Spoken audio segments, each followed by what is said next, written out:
Social media के बढ़ते प्रभाव की एक गंभीर तस्वीर अजमेर में सामने आई है, जहां सोशल मीडिया इन्फ्लुएंसर दिलराज उर्फ मिस्टर इंडियन हैकर से मिलने की चाह में यूपी बलिया से एक 12 साल का बच्चा अजमेर पहुंच गया। बाल कल्याण समिति की अध्यक्ष अंजलि शर्मा इसे तीसरा या चौथा मामला बताते हुए गंभीर चिंता जता चुकी हैं।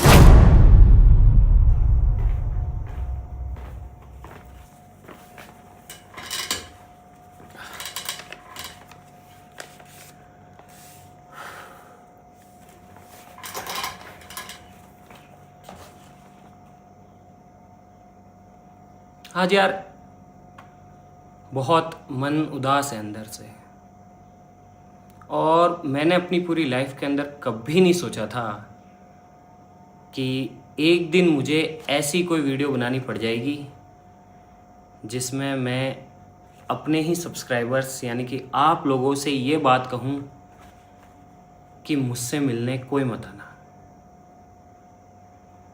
लेकिन गाइस, इसके पीछे बहुत सारे कारण हैं कि मैं ऐसा क्यों कह रहा हूँ, और उसमें से एक कारण है ये कुछ पेपर्स। इनके बारे में मैं आपको वीडियो के लास्ट में बताऊंगा कि ये क्या है, क्यों है। लेकिन उससे पहले गाइस,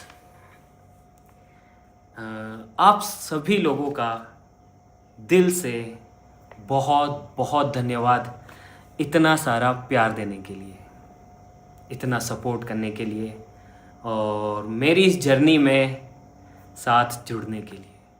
और मुझे बहुत खुशी होती है जब मेरे दोस्त, मेरे सब्सक्राइबर्स, फैमिलीज़, उनके साथ बच्चे, स्टूडेंट्स और जो भी लोग मुझसे मिलने के लिए आते हैं, जब मैं उनसे मिलता हूँ ना भाई, इतनी खुशी होती है। क्योंकि वो लोग जब मुझे पहली बार सामने देखते हैं ना, तो उनके इतने अच्छे और रियल रिएक्शंस होते हैं, उनके इमोशंस उनके चेहरे से दिखते हैं, उनकी खुशी जो जाहिर होती है। और जब मैं उसे देखता हूँ ना, तो दिल से इतनी खुशी होती है और लगता है कि वाह यार, अपन ने कुछ कमाया है, जो कि असली चीज़ है, जो कि पैसे से या फिर किसी भी चीज़ से बहुत बहुत बढ़ के है। लेकिन आज मैं एक ऐसी वीडियो बना रहा हूँ जिसमें मैं ये बोल रहा हूँ कि मुझसे मिलने कोई मत आना। क्योंकि गाइज यार, इसका एक दूसरा पहलू भी है जो कि बहुत ज़्यादा ख़तरनाक है, बहुत ज़्यादा भयानक है, और जिसे सोच के या फिर जब मैं उस स्थिति में फंसता हूँ तो मुझे अंदर से बहुत डर लगता है। क्योंकि भाई, इतना बड़ा क्रिएटर होने के साथ साथ मेरी जिम्मेदारियाँ भी हैं, और जितने बड़े क्रिएटर होते हैं उनकी जिम्मेदारियाँ उतनी ही ज़्यादा बड़ी होती है। भाई, दूसरा पहलू ये है कि जब लोग हमसे मिलते हैं उन्हें भी खुशी होती है, मुझे भी खुशी होती है। लेकिन दूसरी साइड, जब हम उनसे नहीं मिल पाते तो उससे भी ज़्यादा निराशा होती है सामने वाले को भी और हमें भी। भाई, बहुत बार ऐसा होता है कि बहुत सारे लोग एक लंबा सफ़र तय करके, अपना कीमती समय देके, पैसे खर्च करके हमसे मिलने के लिए आते हैं, और बहुत बार ऐसा होता है कि हम लोग उनसे नहीं मिल पाते, और ऐसे में वो लोग बहुत निराश होते हैं। उनको हम पे गुस्सा भी आता है, निराशा भी होती है, और जायज़ भी है यार। कोई इंसान अगर इतना लंबा सफ़र तय करके, अपना कीमती समय देके, पैसे खर्च करके सिर्फ हमसे मिलने के लिए आए और हम उनसे ना मिल पाए, तो मैं समझ सकता हूँ कि उनको कितना ज़्यादा बुरा लगता होगा। लेकिन गाइस, क्या करूँ यार, कुछ चीज़ें ऐसी है जो कि मेरे बस में नहीं है। मैं हूँ इंसान एक, काफ़ी बार ऐसा हो जाता है, सच में जाने अनजाने में ऐसा हो जाता है कि हम लोग नहीं मिल पाते हैं लोगों से। क्योंकि भाई, आपको पता है कि आजकल हम डेली वीडियोस अपलोड करते हैं, तो इसके चक्कर में हम कभी कैंपिंग करने के लिए जंगल में निकल जाते हैं, कभी हम आउट ऑफ स्टेट होते हैं, कभी तो इंडिया से ही बाहर होते हैं, और महीने में 20 से ज़्यादा दिन तो हम स्टूडियो में होते ही नहीं। और ऐसे के अंदर अगर कोई हमसे मिलने के लिए आता है तो भाई, प्रैक्टिकली मेरे लिए पॉसिबल नहीं हो पाता है कि मैं उनसे मिलूं। और जब हम लोगों से मिलते भी हैं तो लोग खुशी खुशी हमारे साथ फ़ोटोज़ लेते हैं, पिक लेते हैं, मुझे भी खुशी होती है। फिर वो लोग उन्हें अपने स्टेटस लगाते हैं, इंस्टाग्राम पे अपलोड करते हैं फ़ोटोज़ को, पिक्स को।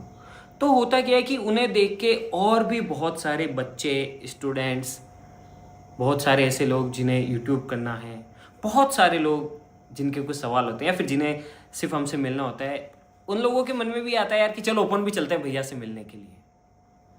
और लोग नेपाल से, कर्नाटका से, उत्तर प्रदेश से, बिहार से, पंजाब से, आप मानोगे नहीं, कश्मीर से, मेघालय से, उड़ीसा से, असम से, इतनी दूर से फिर निकल जाते हैं हमसे मिलने के लिए। काफ़ी बार ऐसा होता है कि बहुत सारे लोग अपने घर वालों को बताते भी नहीं हैं। जब वो मुझसे मिलते हैं मैं उनसे पूछता हूँ कि क्या आपने अपने घर वालों को बताया कि मैं कहाँ जा रहा हूँ, तो वो लोग बोलते हैं कि नहीं। मैं कहता हूँ कि क्यों भाई, आपने अपने घर वालों को क्यों नहीं बताया? तो वो कहते हैं कि यार अगर मैं अपने घर वालों को बता देता तो वो लोग मुझे यहाँ आने ही नहीं देते। तब मैं सोचता हूँ कि यार ये लोग बिना बताए आए हैं और इनके घर वाले कितने परेशान हो रहे होंगे। और काफ़ी बारी तो ऐसा होता है भाई, क्योंकि बहुत सारे लोग ऐसे होते हैं जो कि घर से पहली बार निकलते हैं, तो उनको नहीं पता होता है कि कौन सी ट्रेन लेनी है, कहाँ से जाना है, कहाँ से बस मिलेगी, कहाँ से क्या होगा, और ऐसे में वो लोग भटक जाते हैं। काफ़ी बारी मैंने देखा है कि लोग रेलवे स्टेशन पे सोते हैं, बस स्टैंड्स पे सोते हैं, 2-2, 3-3 दिन तक वो खाना भी नहीं खा पाते, सिर्फ इस उम्मीद में कि भैया से मिलेंगे, लेकिन वो भटक जाते हैं। फिर वो जब लोगों को मिलते हैं तो लोग क्या करते हैं, पुलिस को इन्फॉर्म कर देते हैं कि ये एक बच्चा है या फिर स्टूडेंट है, ये भटक गया है। फिर पुलिस इन्वॉल्व हो जाती है, और फिर जब पुलिस इन्वॉल्व हो जाती है तो फिर हमारे पास कॉल आते हैं कि आपसे मिलने के लिए कोई इतनी दूर से आया है, कहीं से आया है, तो आप आइए। फिर हम जहाँ पे भी हो, उस कंडीशन के अंदर हम कहीं पे भी हो, कुछ भी शूट कर रहे हो या फिर कहीं पे भी हो, ये हमारी जिम्मेदारी होती है कि हम जाएं। फिर भाई हम पुलिस स्टेशन जाते हैं, उनसे मिलते हैं और उनके घर वालों से बात करते हैं। उन्हें बताया जाता है कि आपका बच्चा यहाँ है, आप परेशान मत होइए, और जल्द से जल्द हम इसे आपके पास में पहुँचा देते हैं। काफ़ी बारी तो बहुत सारे बच्चे, बहुत सारे स्टूडेंट्स मना कर देते हैं, बोले कि नहीं हम नहीं जाएंगे, हम तो आपके साथ ही रहेंगे, यहीं पर रहेंगे। उनका प्यार ही इतना है, लेकिन हम भी समझते हैं कि ये प्रैक्टिकली पॉसिबल नहीं है, हमसे ज़्यादा ज़रूरी उनके लिए उनके घर वाले हैं। फिर हम उनको समझाते हैं, और जब तक उन लोगों को हम घर ना पहुंचा दे तब तक ये हमारी जिम्मेदारी होती है, और फिर हम कुछ भी नहीं कर पाते, हमें रुकना होता है क्योंकि हमारा फ़र्ज़ है। और काफ़ी बारी जब पुलिस तक नहीं जा पाती बात, तो वो जैसे तैसे करके स्टूडियो आ जाते हैं, और हमें पता पड़ता है कि कोई अगर बच्चा छोटा है या फिर कोई थोड़ा एज में कम है, 17-18 साल का है, 16-17 का है, नाबालिग है, तो भाई हम तुरंत ऑफिस आते हैं, चाहे वो कहीं पे भी हो, और फिर हम लोग तब तक वेट करते हैं जब तक या तो उनके घर वाले ना आ जाए या फिर हम किसी तरीके से उन्हें उनके घर तक ना पहुंचा दें। भाई आप मानोगे नहीं, बहुत सारे पुलिस स्टेशंस में अलग अलग जगहों पे गुमशुदगी की, लापता की रिपोर्ट्स दर्ज होती हैं कि हमारा बच्चा गायब है या फिर वो 2-3 दिन से नहीं मिल रहा है, और बाद में पता पड़ता है कि वो लोग मुझसे मिलने के लिए निकले होते हैं। तो आप समझ सकते हैं कि ये कितना ज़्यादा सेंसिटिव टॉपिक है, कितना ज़्यादा महत्वपूर्ण है, क्योंकि आप समझ सकते हैं यार कि दुनिया में अच्छी चीज़ों के साथ साथ में बुरी चीज़ें भी होती हैं, और मैं नहीं चाहता कि किसी के साथ भी कोई भी मिसहैप हो, कोई भी ऐसी घटना हो जो कि अप्रिय हो या फिर जो कि गलत हो, और सिर्फ इस वजह से कि कोई मुझसे मिलने आया हो।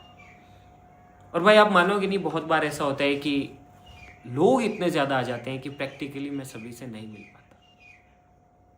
कोई साइकिल से आया होता है, कोई किसी मदद के लिए आया होता है, कोई किसी के लिए, लेकिन मेरे हाथ में नहीं होता कि मैं सभी की मदद करूं, क्योंकि यार हूँ तो मैं भी इंसान ही। काफ़ी बारी ऐसा होता है कि भाई मुझे जवाब देना पड़ता है संस्थाओं को, बहुत सारी जगहों को, क्योंकि वो जिम्मेदारी मेरी हो जाती है। ऐसी बहुत सारी चीज़ें हैं गाइस, अनगिनत रीजंस हैं। बहुत सारे लोग रात को पहुंचते हैं, रात को स्टूडियो के बाहर 2-2, 3-3 दिन तक बैठे रहते हैं, भूखे प्यासे। बहुत सारे लोग रेलवे स्टेशन पे सोते हैं। बहुत सारे लोग कोई मोटरसाइकिल से आ रहा होता है तो रास्ते में उनके चोट लग जाती है, बहुत सारे लोग ऐसे होते हैं जिनके पर्स चोरी हो जाते हैं, या फिर जिनका बैगेज गुम हो जाता है, या फिर उनके साथ कुछ ऐसी घटना हो जाती है जो कि वो मुझे बताते हैं। फिर मुझे दिल से इतना बुरा लगता है ना, मैं खुद को कोसता हूँ कि वाई, ऐसा क्यों हो रहा है। और ऐसी घटनाएं अभी के दिनों में इतनी ज़्यादा बढ़ गई है कि मुझे मजबूरन आप लोगों से ये कहना पड़ेगा कि प्लीज़ यार मुझसे मिलने कोई भी मत आना, मैं नहीं मिलूँगा। क्योंकि अगर मैं एक आदमी से मिलता हूँ तो दूसरा बुरा मान जाता है, तीसरा बुरा मान जाता है कि हमसे मिले, कि उनसे मिले, हमसे नहीं मिले। इसीलिए मैंने ये फ़ैसला लिया गाइस कि मैं अब से किसी से भी नहीं मिलूँगा। और आपको यकीन नहीं होगा गाइस, हमारे यहाँ के जो लोकल न्यूज़पेपर्स हैं उनमें महीने में 3 से 4 खबरें तो सिर्फ हमसे रिलेटेड होती है कि कोई बच्चा कर्नाटका से मिलने के लिए एक इन्फ्लुएंसर से आया, मिस्टर इंडियन हैकर से, कोई नेपाल से आया है, कोई साइकिल पे यात्रा करते हुए आया है, कोई कैसा आया है, कोई कैसा आया है। अब मानोगे नहीं, हमारा जो रेलवे स्टेशन है ना, वहाँ पे जितने भी ऑटो ड्राइवर्स हैं, जितने भी टैक्सी ड्राइवर्स हैं, सबको हमारा एड्रेस याद हो गया है, क्योंकि इतने सारे लोग आते हैं। और जैसे वो किसी को देख लेते तो खुद ही समझ जाते हैं कि भैया हम समझ गए थे कि ये लोग आपसे मिलने आए हैं, और हम सीधा आपके पास ले आते हैं। जैसे कि एक एग्जाम्पल मैं आपको दिखाता हूँ। ये देखो भाई, ये एक न्यूज़पेपर की कटिंग है मेन ट्रस्ट पे, और इसमें क्या लिखा हुआ है मैं आपको थोड़ा सा पढ़ के सुनाता हूँ। सोशल मीडिया इन्फ्लुएंसर से मिलने 1126 किलोमीटर से अजमेर पहुंचा 12 साल का बालक। CDBWC ने इन्फ्लुएंसर को समझाइश के लिए बुलाया। ये देखो भाई, मुझे बुलाया जाता है अलग अलग गवर्नमेंट संस्थाओं के द्वारा कि इन बच्चों को समझाइए, ये तो आपसे मिलने के लिए पागल हो रहे हैं। मैं जाता हूँ, उन्हें समझाता हूँ, फिर भी वो नहीं समझते हैं, बोले आपके साथ रहना। मतलब बहुत सारी ऐसी चीज़ें होती है। और आप देख सकते हैं कि कितना लंबा पैराग्राफ लिखा हुआ है, ये देखो आप, तो आप लोग पढ़ लेना इसे। एक और ज़रूरी चीज़ जिसकी वजह से मुझे कहना ही पड़ेगा और मुझे ये बात बोलनी पड़ेगी कि प्लीज़ मुझसे मिलने कोई मत आना, मैं आप लोगों से नहीं मिल पाऊंगा। उसका एक रीज़न तो ये है, और दूसरा रीज़न ये है कि आप लोगों की सुरक्षा, ये मेरी जिम्मेदारी है कि अगर कोई मुझसे मिलने आए और उसके साथ अगर कुछ गलत हो तो मैं अपने आप को कभी माफ़ नहीं कर पाऊंगा। इसीलिए मैं साफ कहता हूं कि मुझसे मिलने कोई मत आना गाइज, मैं आप लोगों से नहीं मिलूंगा। पुलिस स्टेशन की तरफ से मेरे पास में साफ नोटिस है, साफ निर्देश है कि आप बकायदा ये वीडियो बनाएं, लोगों को बोलें कि हमसे मिलने मत आना। मैं आपको थोड़ा सा पढ़ के सुना देता हूँ। थाना अधिकारी, पुलिस थाना आदर्श नगर, जिला अजमेर। विषय: बालकों की सुरक्षा की दृष्टिगत प्रत्येक वीडियो में चेतावनी संदेश शामिल करने बाबत। उपरोक्त विषयांतर्गत लेख है कि यूट्यूबर दिलराज सिंह रावत द्वारा निर्मित वीडियोस कंटेंट को बड़ी संख्या में नाबालिग बालक बालिकाओं के द्वारा देखा जा रहा है। बालकों की सुरक्षा, संरक्षण एवं उनके सर्वोगत हित को ध्यान में रखते हुए ये निर्देशित कराया जाए कि वह अपनी वीडियो में यह स्पष्ट रूप से चेतावनी अनिवार्य रूप से दे कि हमसे मिलने ना आए। ये संदेश वीडियो के आरंभ अथवा अंत में अनिवार्य रूप से बोला जाए, जिससे बालकों के किसी भी प्रकार की असुरक्षित व्यवहार को रोका जा सके। ये निर्देश बालकों की सुरक्षा और भविष्य को ध्यान में रखते हुए निवारक उपाय के रूप में जारी किया जा रहा है। आपको आदेशित किया जाता है कि मतलब ये जो लेटर है ये पुलिस स्टेशन में गया है बाल कल्याण मंत्रालय की तरफ से, कि ये फिर मेरे पास आया है।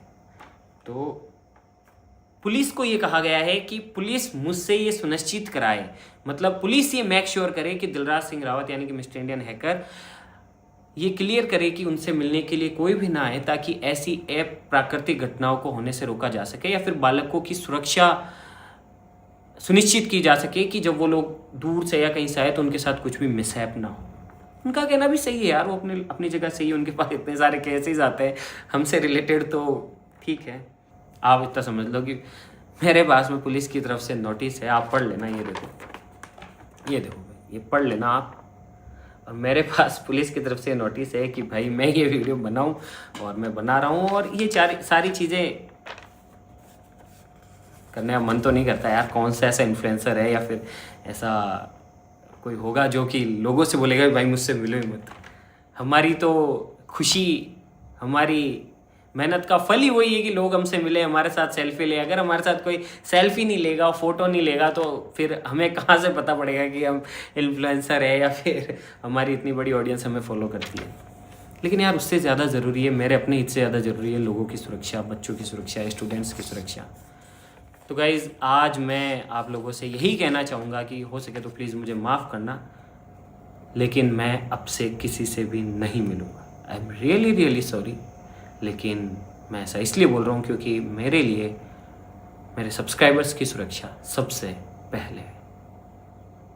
जय हिंद, जय भारत। मैं एक बार फिर से आप लोगों से हाथ जोड़ के ये निवेदन करता हूँ कि प्लीज़ अपना समय ख़राब करके, इतनी दूरी से, इतनी लंबा ट्रैवल करके या फिर अपने पैसे खर्च करके आप परेशान ना होएं। मुझे बहुत बुरा लगेगा अगर मेरे दर पे कोई आएगा और मैं उसे नहीं मिल पाऊँगा। तो इसीलिए आप लोगों से हाथ जोड़ के निवेदन है कि प्लीज़ आप घर से ही वीडियोस देखिए, वहीं से एंजॉय कीजिए। आपके मन में कोई सवाल है या कुछ भी है तो नीचे कमेंट्स करिए। और हाँ, एक ज़रूरी चीज़, चलो एट द एंड यार इन्फ्लुएंसर हूँ, मैं कैसे अपनी ऑडियंस से दूर हो जाऊँ? नहीं, एक चीज़ भले ही मैं आने वाले टाइम में करूँगा कि कभी कोई मीटअप प्लान कर लिया, या फिर एक काम करते हैं यार, अपन आगे आने वाले टाइम में मैं एक ऐसा एड्रेस, क्योंकि बहुत सारे लोग हमारे लिए गिफ्ट्स लेके आते हैं, बहुत सारे लोग हमारे लिए कुछ करते हैं, कोई पेंटिंग बनाता है, कोई क्या करता है, कोई छोटा सा आर्ट बनाता है, तो वो लोग लेके आते हैं। तो मैं नहीं चाहता कि वो बनाए और मुझ तक पहुँचे ना। तो एक काम करेंगे, अपन आने वाले टाइम में एक ऐसा एड्रेस चूज कर लेंगे जिसे मैं आप लोगों के साथ में शेयर कर दूंगा, ताकि आपको आना ना पड़े। इससे आपका टाइम भी खराब ना हो, और आपने अगर कुछ भी बनाया हो या फिर आपका कुछ भी मैसेज हो, जेन्युइन मैसेज, तो आप उसे उस एड्रेस पे सेंड कर दें। तो अपन एक काम करते हैं जो कि सबसे बेस्ट रहेगा मेरे हिसाब से, कि अपन एक फैन मेल एड्रेस चालू कर देंगे जहां पे आप लोग हमें फैन मेल भेज सके। कैसा रहेगा? सही रहेगा ना? ये सही रहेगा, ताकि आप लोग हमें जो भी आपका हो उसे उस एड्रेस पे भेज दें। ठीक है गाइस, तो मुझे थोड़ा वक्त दो, ये चीज़ अपन करेंगे। बाकी अभी के लिए यार आप लोगों से यही निवेदन है भाई लोगों, प्लीज़ मुझे माफ़ करना, प्लीज़ मुझसे मिलने मत आना यार, प्लीज़ प्लीज़ प्लीज़ मुझसे मिलने मत आना। क्योंकि अगर मैं एक से मिलूँगा तो और भी सारे लोग इन्फ्लुएंस होंगे, और उसमें बहुत सारे बच्चे होते हैं भाई, स्टूडेंट्स होते हैं, बहुत सारी गर्ल्स होती हैं। आप बताओ यार, कोई लड़की अगर दूर से अकेली ट्रैवल करके आए और मैं उनसे ना मिल पाऊँ, कोई बच्चे जो अपने माँ इतनी बड़ी रिस्क लेके कि अपने माता पिता को भी ना बताएं और इतना लंबा ट्रैवल करके आए और मैं उनसे किसी भी वजह से ना मिल पाऊँ, कितना बुरा लगेगा मुझे भी और उनको भी। इसीलिए मैं ये आज से स्पष्ट करता हूँ कि मैं किसी से भी नहीं मिलूँगा, किसी से भी नहीं। तो प्लीज़ आप लोग परेशान ना हो। Thank you so much guys. जय हिंद, जय भारत। विभाग ने दिलराज को निर्देश दिए कि वह अपने हर वीडियो में बच्चों से ऐसी अपील करें कि वह घर छोड़कर उनसे मिलने ना आए। यह मामला बच्चों की सुरक्षा और सोशल मीडिया जिम्मेदारी पर बड़ा सवाल खड़ा करता है।